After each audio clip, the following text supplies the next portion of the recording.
এই পৃথিবীতে আমরা ছিলাম। পৃথিবীতে আসার আগে আমরা কোথায় ছিলাম? মায়ের গর্ভে। মায়ের গর্ভে আসার আগে আমরা কোথায় ছিলাম? রূহের জগতে। রূহের জগতে আসার আগে আমরা কোথায় ছিলাম? হাল আতা আলাল ইনসানি হিনুম মিনাদ দাহরি লাম ইয়াকুন শাইআম মাযকুরা। মানুষের জীবনে কি এমন একটা সময় অতিবাহিত হয় নাই যে মানুষ কোনো কিছুই ছিল না? আমরা কিছু ছিলাম? এজন্য গর্ব করা যাবে? রূহের জগতে আসার আগে আমরা ছিলাম আল্লাহর ইলমে আযালিতে। হাল আতা আলাল ইনসানি হিনুম মিনাদ দাহরি লাম ইয়াকুন শাইআম মাযকুরা। মানুষের জীবনে কি এমন একটা সময় অতিবাহিত হয় নাই মানুষ কোনো কিছুই ছিল না? যখন আল্লাহ তাআলা আমরা রূহের জগতে ছিলাম, আল্লাহ তাআলা আমাদের সকলকে এইভাবে একসাথে করেছে। করার পর আল্লাহ তাআলা জিজ্ঞাসা করেছেন, আলাস্তু বিরব্বিকুম, আমি কি তোমাদের রব নই? আমরা কি বলেছি? ক্বালু বালা, অবশ্যই আপনি আমাদের কি রব। তাহলে বোঝা গেল আমরা এসেছি কার কাছ থেকে? আল্লাহর কাছে। যাব কার কাছে? নাকি এরকম যে খুন একটা করে, হত্যা একটা করে বর্ডার ইন্ডিয়া চলে গেলেন, বেঁচে গেলেন, এমন কিছু? আমার ভাইয়ারা, উদাহরণ দিয়ে বুঝাই দিচ্ছি। আপনি আম খেলেন, আম খাওয়ার পরে আটি কোথায় আসছে? হাতে। আপনি আটিটা মাটিতে লাগান, বপন করেন, 10 বছর পরে গাছ হবে না? গাছে আবার ফল ধরবে না? আম ধরবে না? আবার আম তো খাবেন, আটি কোথায় আসলো? হাতে, তাই না? যেখান থেকে যাত্রা শুরু সেখানে আবার কি ফিরে আসা। আমরা এসেছি কার কাছ থেকে? আল্লাহর কাছ থেকে। যাব কার কাছে? আল্লাহ তাআলা বলেন, কুল মান কানা ইয়ারজু লিকা রাব্বিহি ফালইআমাল আমালান সালিহান ওয়া লা ইউশরিক বিইবাদাতি রাব্বি আহাদা। দুনিয়ার মানুষেরা, দিন শেষে তোমরা আমার কাছে ফিরে আসবে, যেহেতু আমার সঙ্গে সাক্ষাৎ করবে, সাথে করে আমলে সালেহ, নেক আমলটা সাথে করে নিয়ে আসিও। দুনিয়ার সকল পয়গম্বরগণ মানুষদেরকে যে দাওয়াতটা দিয়েছেন, দুনিয়ার মানুষেরা আল্লাহকে না দেখে আল্লাহর ইবাদত করো, নেক আমল কি? নেক আমল করো।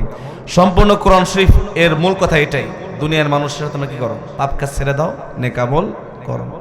আমার ভাইয়ারা, আমাকে আপনাকে এই এলাকার মাটিতে কাকে সৃষ্টি করছে কেউ বলতে পারেন?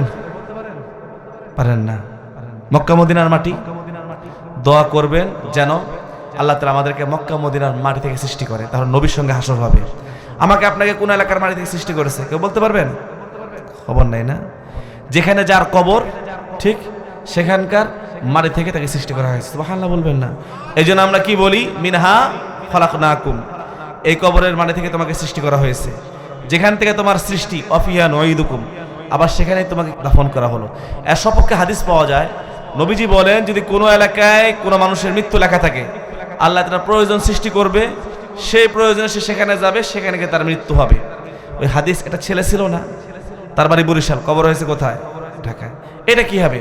আমার ভাইয়ারা, পিতামাতার সম্পর্কের ফলে মায়ের গর্ভে যখন বাবার পানিটা চলে যায়, ফেরেশতা সেই পানিটা হাতে নেয়। হাতে নেওয়ার পরে আল্লাহকে বলে, আল্লাহ এটাকে বাঁচায় রাখবো না মেরে ফেলবো? চোখ কি সোজা হবে না বাঁকা? আঙ্গুল কি 20টা হবে না 22টা? আল্লাহ তাআলা তখন ফেরেশতাকে ডাক দিয়ে বলে, আমাকে জিজ্ঞাসা করার কোনো দরকার নেই। মানুষ সৃষ্টির 50,000 বছর আগে আমি তার একটা ছবি লৌহে মাহফুজে রেখে দিয়েছি। আপনি এখানে বসে আছেন, আপনার একটা ছবি আছে লৌহে মাহফুজ। যদি সেখানে ক্রস চিহ্ন পরে আপনি দুনিয়া থেকে হয়ে যাবেন, ঘর বাড়ি সব রেখে এক কাপড়ে কি দুনিয়া থেকে বিদায় হয়ে যাবেন। ফেরেশতা তখন বাবার সেই পানিটা হাতে নিয়ে, যেখানে আমার আপনার কবর, কি বললাম? যেখানে আমার আপনার কবর হবে, সেখান থেকে 1 চিমটি মাটি নেয়। 1 চিমটি মাটি নিয়ে বাবার সে পানির সাথে মিশ্রণ করে সর্বপ্রথম মায়ের গর্ভে আমার আপনার নাভি সৃষ্টি করে। বলেন সুবহানাল্লাহ। আমার ভাইয়ারা, এখন বলবেন, হুজুর আমাদেরকে তো কবর দেয়, হিন্দু ভাইদেরকে তার কবরই দেয় না, তো তাদেরকে আবার কোন কবরের মাটি থেকে সৃষ্টি করলো? প্রশ্ন হয় না? আমার ভাইয়ারা, হিন্দু ভাইদেরকে যে চিতার আগুনে জ্বালায় দেয়, সমস্ত দেহটা এটা কি জ্বলে, পুড়ে যায়, ছাই হয়, নাভিটা কি পুড়ে না? বিশ্বাস হয় না আমার কথা?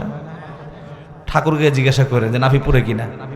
ওই হাড্ডি, ছাই, নাভি যেই মাটিতে পুঁতে রাখবে না, যেখানে পুঁতে রাখবে বা গাড়বে, ঠিক সেখানকার মাটি থেকে হিন্দুকে সৃষ্টি করা হয়েছে। সুবহানাল্লাহ। কেউ যদি সাগরে ডুবে মারা যায়, সমস্ত দেহটা পচবে, নাভিটা কি পচবে না? নাভিটা ঢেউয়ের পানিতে যেই মাটিতে, যেই জমিনে গিয়ে ঠেকবে, ঠিক সেখানকার মাটি থেকে সৃষ্টি করা হয়েছে। কাউকে যদি হিংস্র প্রাণী, অজগর সাপ, বাঘ খেয়ে ফেলে, অজগর সাপ হাড্ডি হজম করে ফেলে, নাভিটা হজম করতে পারে না, তার পিছনের রাস্তা দিয়ে যেখানে পড়বে, যেই মাটিতে, ঠিক সেখানকার মাটি থেকে তাকে সৃষ্টি করা হয়েছে। যেন আমরা কি বলি? মিনহা খলাকনাকুম, এই কবরের মাটি থেকে তোমাকে সৃষ্টি করা হয়েছে, যেখান থেকে সৃষ্টি আবার তোমাকে সেখানেই কি ফিরে আনা হলো। অমিনহা নুখরিজুকুম তারাতান উখরা, আবার তোমাকে এই কবর থেকে উঠানো হবে, উঠিয়ে আল্লাহর সামনে দাঁড়িয়ে তোমাকে দুনিয়ার জীবন সম্পর্কে হিসাব দিতে হবে।